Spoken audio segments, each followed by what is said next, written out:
নীল এবং সবুজের মধ্যে দেখাই যাক কে জিতে। আর তোমরা বলো যে কে জিততে পারে।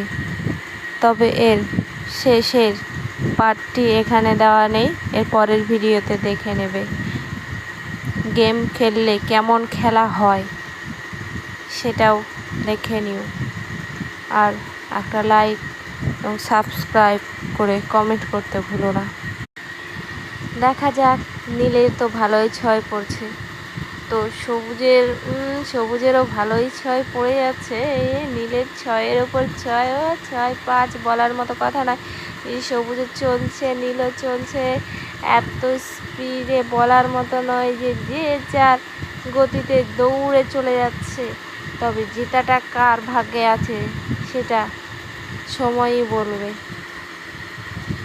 সময় বলতে বলতে এই যে দেখে নেওয়া গেল যে নীলের সবগুলো গুটি বেরিয়ে গেছে এবং সবুজের দুটি গুটি এখনও পড়ে আছে। যে আর একটি বেরোলে সবুজেরও পুরোপুরি ঘর ক্লিয়ার হয়ে যাবে। এরপর কে কত আগে উঠতে পারে, নীল ঘর না সবুজ ঘর, দেখাই যাক লুডুর ছকে কে জেতে বা কে হারে।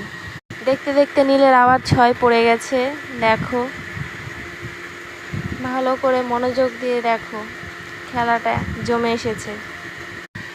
এত সুন্দরভাবে খেলা হচ্ছে যে বুঝতেই পারছি না কোন টিমে সাপোর্ট করব, নীল না সবুজ। যে যার মতো বেশ দিয়ে খেলে যাচ্ছে, চলছে আমাদের খেলা। আচ্ছা, তোমরা কি বলতে পারো এতটা দেখার পরেও যে কে জিততে পারে? এখানে ছয়, তার উপর ছয় পড়েই চলেছে।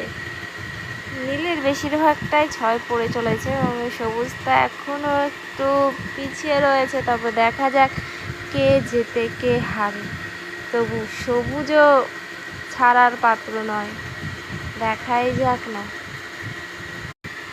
শেষ হাসিটা কোন ঘরে। এত কিছুর পরেও দেখা যাচ্ছে যে নীল ঘরের দুটো গুটি পেকে গেছে এবং সবুজের একটি পেকে গেছে। এখানে সবুজ ঘর চেষ্টা করছে যে একসাথে দুটি গুটিকে পরে টানার। তবে দেখা যাক কি হয়, নীল কি খেতে পারবে সবুজকে না পারবে না, না সবুজই খাবে নীলকে। দেখাই যাক ভাগ্যের ফের কখন কোন দিকে পাশা বদলে যায়। গুটি বলাই তো পিছু নিয়ে নিয়েছে নীল। দেখা যাক, একটুর জন্য মিস হয়ে গেল।